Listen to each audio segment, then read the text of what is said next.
guys, welcome to Stand-Up Analysis. We're going to be reviewing a stand-up set and analyzing the moves we made in the middle of a stand-up set. If you like this content, give us a like, comment, and subscribe. But before we go into the set, do you want to introduce yourself? Yes, hi, my name is Lourdes Ayon, and I'm in California. And this is a set that I did at a local club called Punchline, Sacramento. And basically what I'm trying to do with the set is do a 7-minute tight 7-minute so that I can submit for a festival and see how that. Marvelous. Okay, great. Okay, let's get into it. Okay.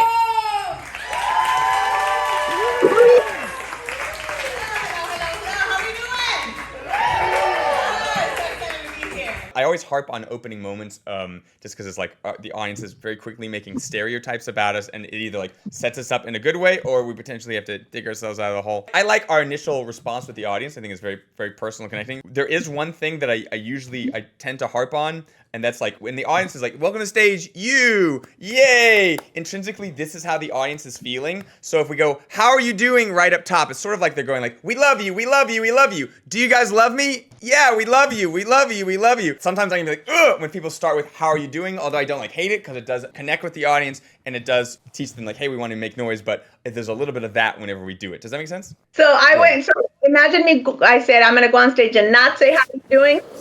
Yeah.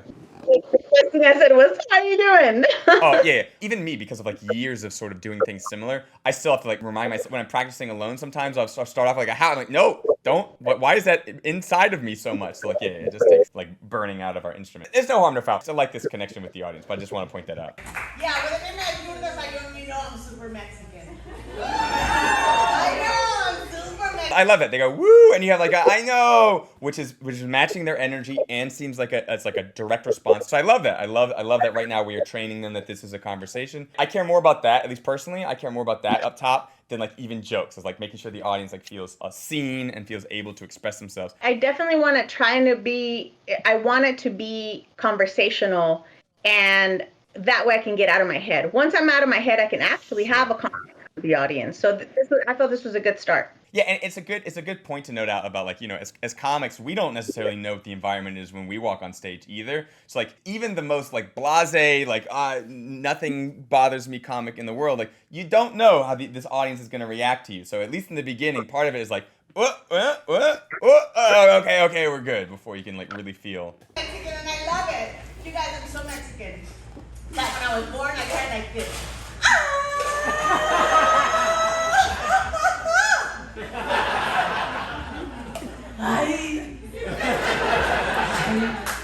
Great. Love that we waited perfectly for that laugh cadence to end, and then we sort of like did just we hit it again, and we got more juice out of the squeeze. Absolutely love it. This is so dramatic being born Mexican. That too, so it's like we're saying our material, we're gonna say these words anyways, but I like how we're like referencing individual people in the audience. Like I'm saying this to you. I'm not just talking at you guys in general. Like I'm making connections along the way. I really think that's the difference of like we're gonna say these words anyways. So it needs to feel that conversational. I think we're doing a great job with like using tactics to make sure that hits instead of it, you know, becoming like a one-person show. How many Mexicans do we have in the room? Wow.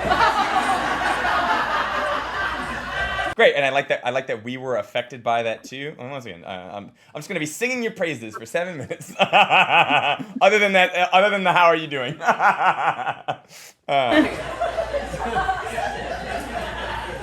You notice how us staying in that moment and laughing at them is fueling them to laugh at us, and so like we don't even need a joke. We're just vibing, and honestly, good on you for being able to vibe even this much, knowing that we're under the 7-minute clock.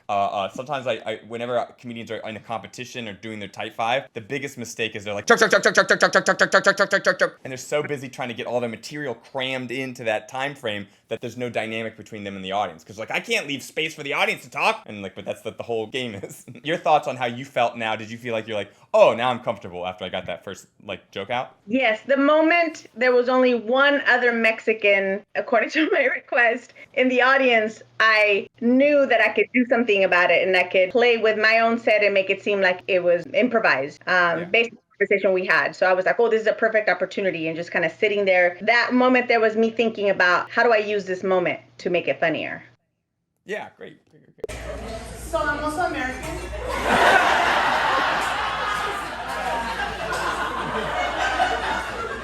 So there are two lines of imparting information to the audience. There's the verbal line and then there's the physical line. Comedians, especially beginning comedians, they want to lean on the verbal line. They want to be imparting all of their information with their words. But if we take up the verbal line, then the audience can't take up the verbal line with laughs. And so like anytime we're using too much of the verbal line, we're stifling the audience's reaction. Also, additionally, the non-verbal line, the physical piece of information, it lands more. I can say, I hate you, I'm gonna punch you, and you'll be like, okay, whatever. But if I like launch you, it's much more visceral, it's much more real. All of that to say, I always love jokes that we can evolve using the non-verbal line, using physical ways of imparting information, because that allows the audience to maintain the verbal line and keep laughing, so we can heighten and reignite that joke without stifling them at all, even by popping in. They get the full, so I love that. Stop. Yeah. I love jokes like that. Your thoughts? That was the moment when I was like, I know exactly what I'm going to do. I'm going to pretend like this is scary, that me and another Mexican are in the room. And so it's kind of like nonverbal racism. Like scared of racists who hurt us because there's only two of us in the room. So I kind of played that and the audience got it. And so when that person was kind of still laughing, I was telling them to be quiet, so that the communication that I was doing with her was partly like, be quiet, don't be seen, let's get small, and kind of just kept playing it. And that side of the room was just cracking up, and they got that. The rest of the room, I knew that they were watching, so it was kind of like ready to turn to the rest of them to finish the joke. Oh, so it almost seemed too easy. It was like So other things you said that I just love. I love that we're using the audience once again, so we're making it visceral and real, and we're implicating them, so we get a bigger laugh because like, oh, I can't relax in my chair. She's using me. I need to be a good. So I absolutely love it, and I love that you have the wherewithal, the stage instincts to be like, oh, this side is popping, but this side might be kind of quiet. Okay, I need to like burn out my laugh as much as possible on this side, but I need to be prepared to throw some love this way right immediately. Like a lot of comedians don't necessarily have the wherewithal to like, oh, I gotta laugh, whatever. It's like, yeah, you gotta laugh from that half the whole time, and that half hated you. So I like that we recognize that. And I have an inside voice, honey. Once again, we're only in the first minute. Like I said, this is gonna be. I'm a huge fan, so this is gonna be like 7 minutes of me singing your praises. I like how word economical we are. Like each of these additional jokes is just like it's all sort of relatable. We haven't gone like, hey, have you ever been a Pegasus on the moon? Like we haven't had anything. It's like very simple things, and we just added like I also have an indoor voice, an immediate payoff, and it's very simple concepts with very tight word economy. So especially up top, when we're trying to make a vibe and make sure the audience knows that, oh, this person's gonna be funny. Like great. Love it. I also speak American. Like, can I talk to your manager? And I love being Mexican. And I love speaking Spanish, and I speak with my hands. And my favorite expression in Spanish is sound. Nobody's gonna know what that is. But I'll tell you. It's like a really fun way to call somebody out. Okay, yeah. How do you feel about this setup, knowing that after you're like, who's Mexican? There's only like one Mexican, and you're like, oh, okay, let's see how. I mean, like people know what you're talking about, but yeah, your thoughts as you deliver that setup. I felt like I needed to slow down. I understood the importance even more so of slowing down. When that setup did not need to be rushed. I think you were absolutely right about that. Especially when I'm explaining it, it doesn't need to be rushed. Even if there's people that would understand it, it doesn't. I think there was something important about slowing down to say, I'll tell you. It's a fun way of calling somebody out. It didn't have to be more than, I think I was making it more complicated in my head in terms of how it would sound coming out. But right there, taking that moment to pace myself. And that helped for the rest of the joke. So that was important. I watched so many sets, like I'm trying to like, oh yeah, she's referencing notes I gave to another version of the set, and I'm trying to be like, oh, what did I say about the other version of the set? What did I say? So when possible, just make sure we remember the context, because at this point I'm not gonna unfortunately specifically remember. Well, I can call myself out. I can be like, hey, I can't wait to get to what we're talking about. Sorry, I said I know you wouldn't remember, but I'm saying the notes that you provided was, why did you speed up? That I do these speed ups and slow down, speed ups and slow downs. So I took this time to recalibrate the pace to make sure that it's slow. The thing that usually happens when people speed up is not that inherently speed is bad, although we can only process so much information, and so the faster we go, the more likely we are hitting a human's max capacity of... Do you mind if I wax poetical again for 2-3 seconds? You know that there are stereotypes that some languages are spoken fast and some languages are spoken slow. Linguists think that dense languages, as in a language where one word means 18 different concepts, like ennui, this one word that's like 2 syllables that means this feeling of like boredom.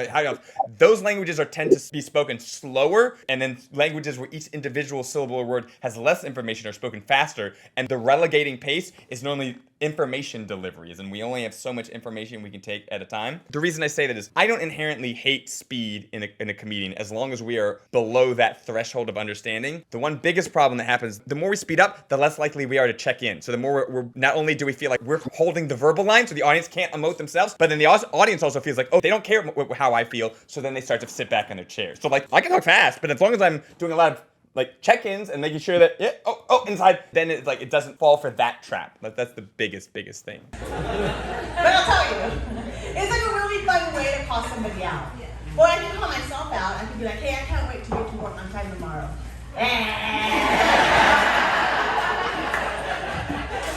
What I love about this, and I wonder if we evolve it anymore. So we had the first and then we had our tongue out. So the physical joke evolved. So I'm gonna see if we have, because we're gonna do this a few times. Yes. Yes. I'm hoping it keeps evolving. I'm gonna be like, hey, Kanye West is a genius.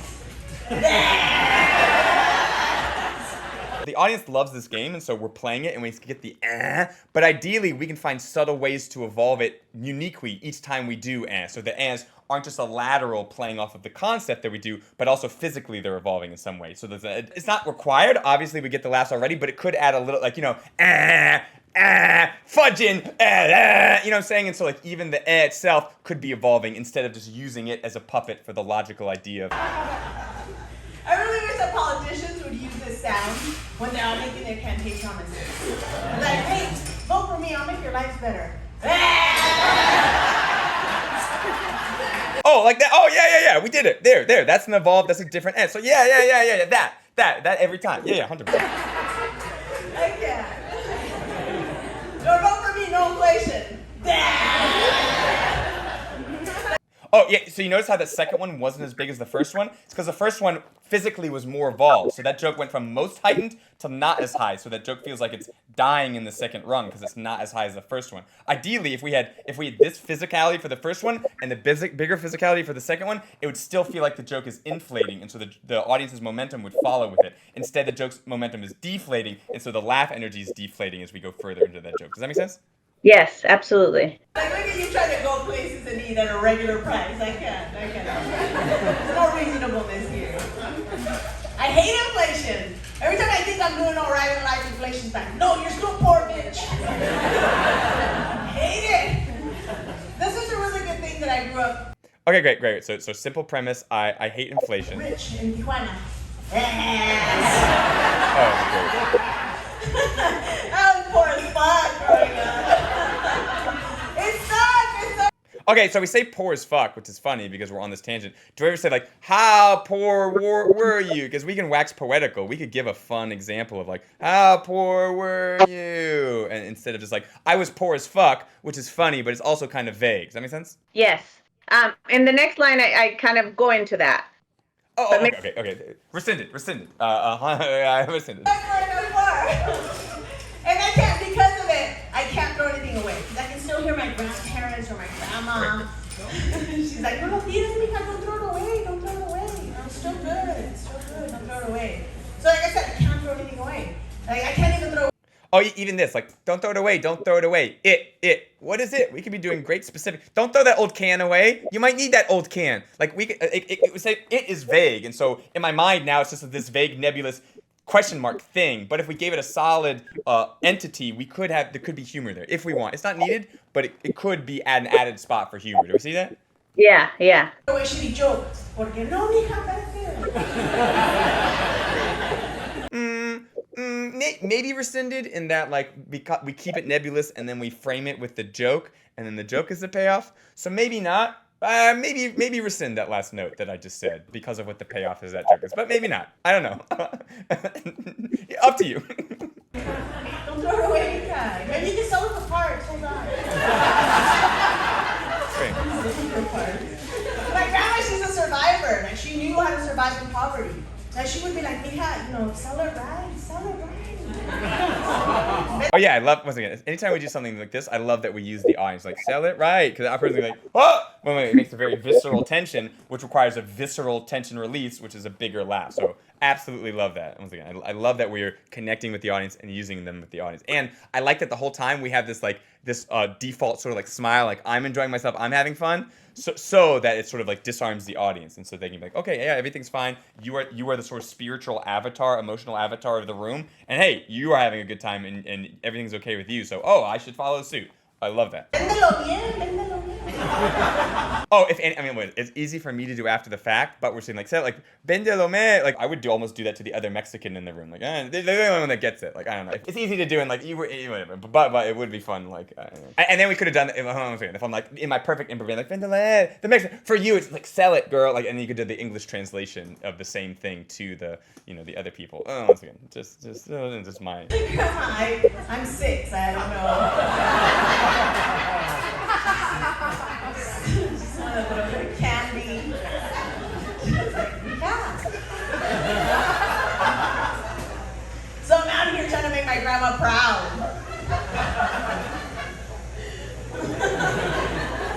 Is that I'm trying to make my grandma proud, and then the shaking it sort of like us putting things on display? Yeah, kind of. Because I don't know what, that was a need for me to do that at the moment. I have no idea why I did that. I don't know why either, and so I'm like, oh, she's having fun, so that's okay, but then there's part of a question in my mind, and that's sort of a tension right now, which is why I don't think that gets like a full audience laugh, because the audience is like, oh, why is she doing that? I'm a little confused, which prevents them from being like, bah ha ha ha ha, no tension, no question in the room. Okay. And I dated this really rich guy because I'm trying to make her proud.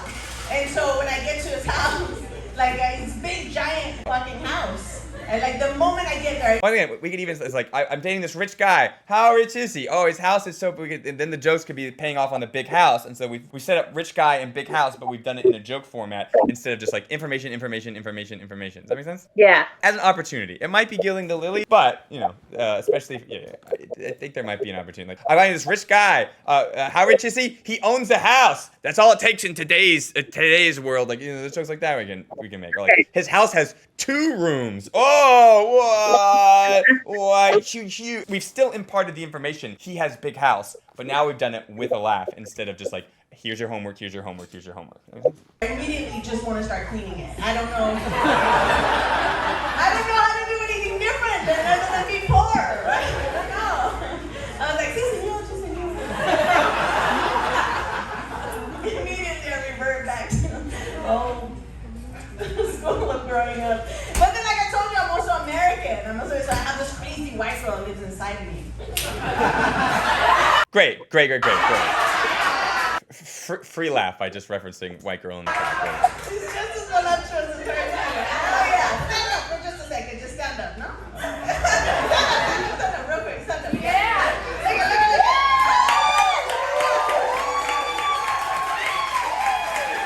That's my white girl in me. Okay, how do you feel about that moment? I was going with it, and I retracted. I don't know if you could tell, where I was like, no, and then I was like, no, but she looked like she wanted to, and then I said no right before, even though she was kind of going for it, and then I was like, forget it, I just committed. And I committed because I saw in her face that she was okay with standing up, and it just, the audience seemed to like it, and that, I don't know whether or not I could do that every time, everywhere. It just sort of, the room and the setup of the room sort of lent itself for that because she was so close to me. In like Potentia, I love that move. We're using an audience member. We're giving them like someone might see a comedy show and they're like, that was a good comedy show, but you remember that time in a comedy show when I got to stand up? Like, that's a story that someone tells, like, because then it is about them. So I love that. Yeah, the only thing that if you're telling me that her face was like, I want to do this the whole time, the only thing that made it weird for me, especially from the angle that the camera is when you said no, my audience brain was a little bit of like, oh, are we forcing this woman to do this thing? So like, if she wasn't that, your no almost caused attention about like, I don't, okay, I'll apply her, but like, yeah, so ideally without doing the She's just as voluptuous as her. Oh yeah, stand up for just a second, just stand up, no? Stand up real quick, stand up. Yeah. Yeah. We can have them, oh, we could be doing so much. If she didn't stand up, you could have been like, nah. We could have called that back up. When she was standing up, you maybe could have done like the sell it, whatever, the vagina move as well. She's done like sell it. I love this, but there's also things we could be like really blowing out this moment. Great as this too. Like, girl, stop. Be better. So when I clean it, she's like, we're here to fuck him. Oh, I even like that. Like the sorry. But this is what she says. This is what she says when she goes home with him. I don't know. That might be too much. Especially because we just made her stand up. Yeah, maybe we give her a break. But if we really wanted to dig in, and if it's someone who really is enjoying the attention, we could also like double down. But it'd be dependent on the audience. And I clean his house. and the poor Mexican thing, he's like, but do we still get paid though? Do we still get paid? Fucking inflation. Oh, great! Yeah. Great calling back we set up inflation and then great calling it back. And we're out here as Mexicans, Oh yeah, I love it. Yeah, we but we are here.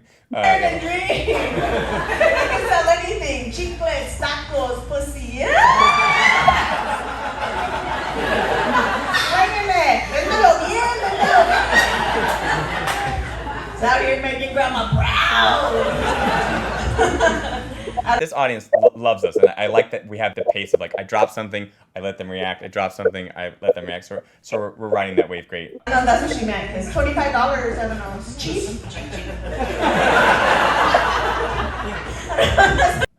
$25 is cheap. Was 20, but inflation. We could be really stacking at the end here if we wanted to. Just a thought. Easy for me to do, after the fact in my chair, but just something to think about. I'm not sure. I'll leave you all on this one. I turned 51 years old this year. And because I'm Mexican, I grabbed that number, turned it around, and had a reverse quinceañera.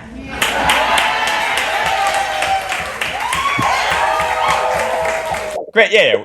We get a free applause anyways. Let's make them as comfortable as possible, making as much noise as possible. So whatever big joke we're about to do, the audience is like, oh yeah, I'm comfortable going, because I was just being just that loud 2 seconds ago. So I love it. I want to allow full court press, chambelanes, damas, tiara, dress, everything. And a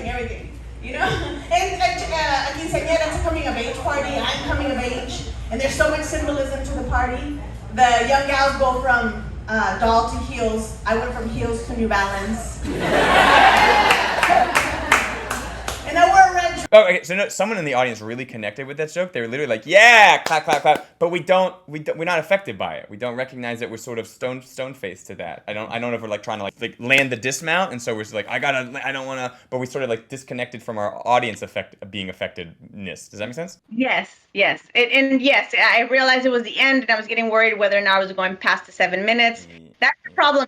The opening and the closing makes me nervous. The dismount, I want to land, and sometimes I just get caught up. I guess I should. Yeah, once again, this is why I hate any like timed comedy competition or whatever, because like I do think intrinsically it fights against what comedy is, and then like you should be able to just vibe. And if you're worried about like I get to get the fuck off stage and you can't vibe, but yeah, that's just part of like the reality. Some things we're gonna suffer because there are real constraints that we have to deal with.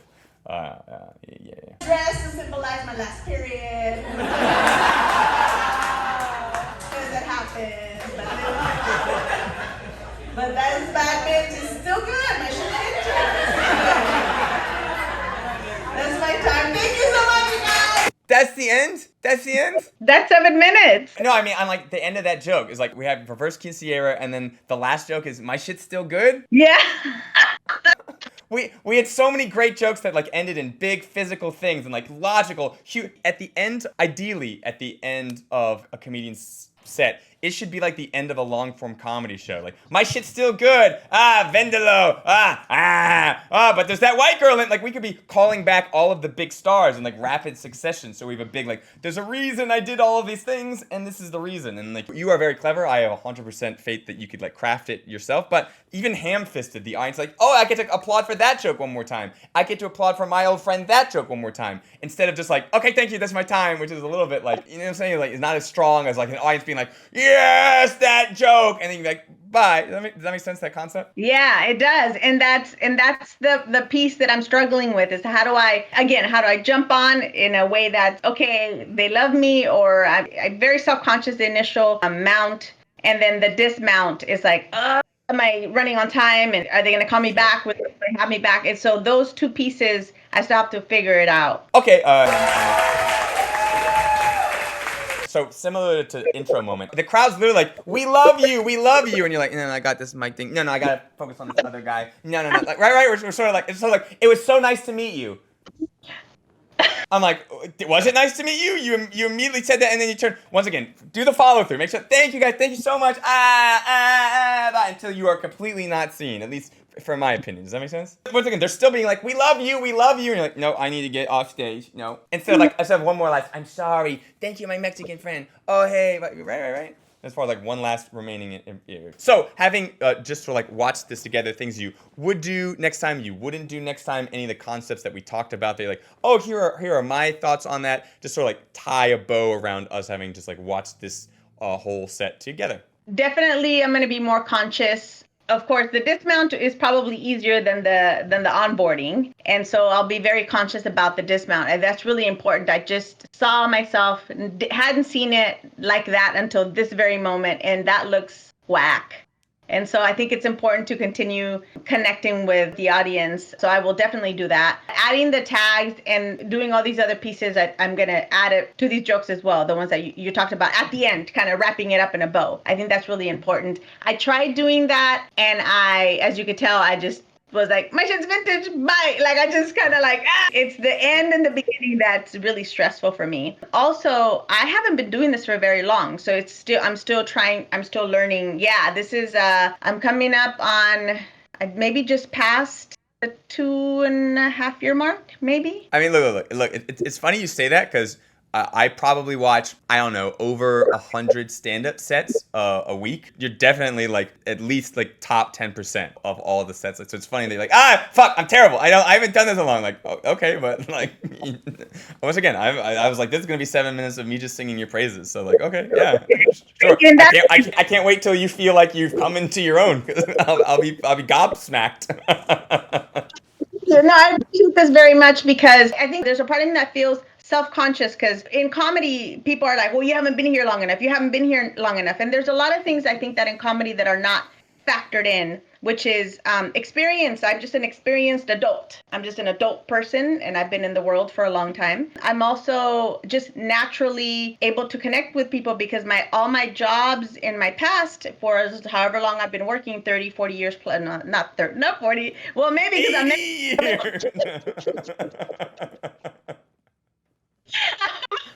been working since I was 5, but it's been outward facing. Vendelo. No, sorry.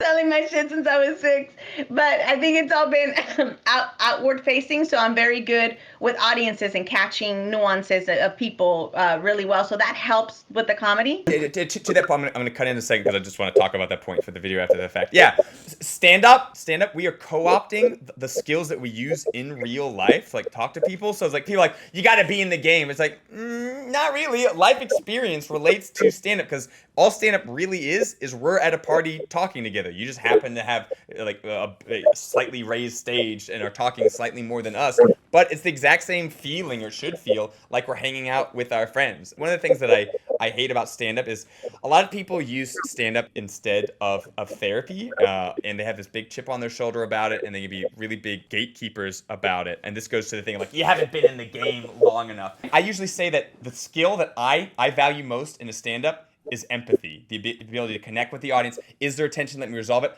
The problem is stand-up as an art form, as an activity, attracts raging narcissists. So the people that are doing it versus the skill you most need to succeed are as far apart as possible. So it's like sometimes I'd rather have someone just from real life than someone's like, I've been grinding open mics for 10 years. I'm like, well, how jaded and self-centered are you? I 100% agree that if someone's just personable and like and has had like, as long as they feel comfortable on the stage, like talking to people, whatever life experience or job experience took them there, then I think it translates well to the stand-up stage. Yeah, and you're right. And I think that makes me feel self-conscious. So then I feel like, oh, I have to work harder, or I have to do more. And there's I can only do a certain amount of things because I have a, full-time job. But as much as I can, I put it and I have it unfold on stage again, because I'm experienced and I'm professional, I know how to work, and I put all these things together. So I think it's worked faster for me in that way. But there's still nuances, like the coming on stage and don't say, how's everybody doing? I hadn't really thought about that. And then the coming off stage.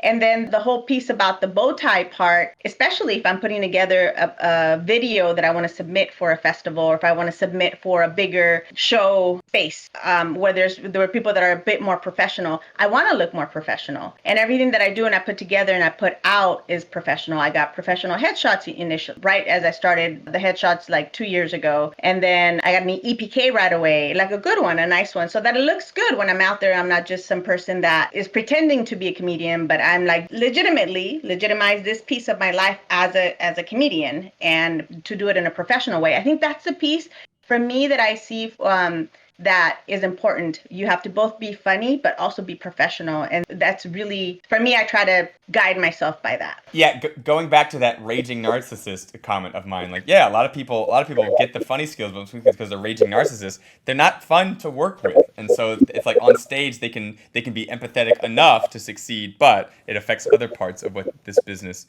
is and can be, unfortunately.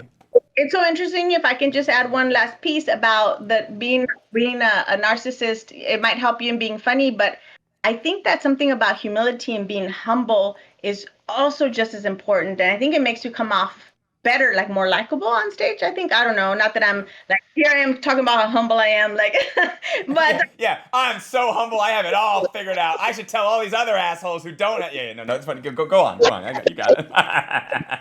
But I mean, like that piece is important, like being really appreciative when I get booked, wherever I get booked. And I try not to cancel gigs, right? Because it's like I already committed, no matter how small or how big, I won't, I try to stay, because I think I try to respect everybody's time. So I think that's too. Yeah, there's a thing about that. So just like going to humility and my own journey, like I help comics all the way down from like English second language, first time ever performing, like the biggest challenge to get them to do stand up, like and stay successful, all the way up to people that are like flown around the world, like paid gigs. And so it's like I have some friends in like the indie New York scene who are like, oh, like I'm gonna be the best comedian. I'm like, do you understand what that means? Like there are people that are like have Netflix specials, and then there are people that are just like in random places that I find their set, and it's like I find the random sets are better, but they don't have a marketing team behind them, they don't have a fan base, they have all these other things, and so it's like there's so many good people that do stand up. Sometimes I have imposter syndrome, like here I am teaching people, but like there's so many amazing people in like all of these small communities. It's like just play your own game and just try to get better, but to try to like be the best. Like there's so many good comics out there from all sorts of random backgrounds, places, and sometimes on like the smallest shows you would never suspect, like, oh shit, why doesn't this person have like their own Netflix specials? Like because of the reality of what the business is and what it takes to succeed, which is its own thing on top of the talent. But yeah, definitely a little bit of humility helps. Yeah, for sure. And I think the other piece that I wanted to add was on top of, you talked about, oh shoot, I lost my train of thought. I think it was like people you find, forget it. I forgot what it was. Not a bit. Okay, yeah, no worries. If you think about it, feel free. Okay, any other things you want to say to all the concepts we talked about, or anything else before we potentially be like, okay, and I end the roller coaster with our like outgoing message? Yeah, thank you. I want to end this by saying thank you so much, because what you provided on the online live piece, to just give me notes really quickly, I think significantly improved my set to become this. And I have to tell you that I tried working with other comedians locally to be like, hey, can you watch my stuff? Especially comedians that have been around a while, or they just don't have time to provide notes, or simply just don't want to provide notes. The fact that you do this, obviously not just for me, but for everybody else that comes through your virtual space, you are doing God's work for these comedians that want to be the best. And I think that's what I was going to tell you.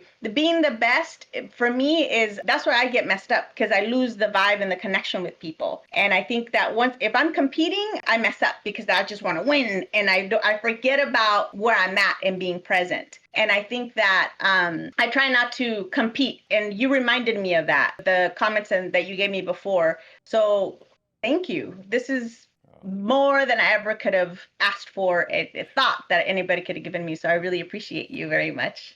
Oh, thank you. I usually don't do well with compliments, so I'm trying my best. I very much appreciate you saying that. And yeah, one of the reasons I did this is because in my own comedy journey, I've taken comedy classes at all the biggest places in New York. And improv has structured levels. It uses improv 1, 2, 3, 4, any improv theater. At stand-up, even at the biggest places, it's like, here's a piece of paper, here are the rules of comedy. Okay, let's write. And it's like, it's the harder discipline. And they don't even really give you any performance notes. It's just like, okay, we're gonna write this stuff, and then you're just gonna say it. And so for the longest time, I felt like I'd already been doing improv for 13 years when I started stand-up. And I started stand-up, and I felt like there was a lot of guess and check. Okay, this worked this time, this didn't work this time. I don't know why it is or why it's not. So I do like to be able to provide some guidance through the dark woods, because I felt like I personally was lost there for many, many years. Anyway, punchline.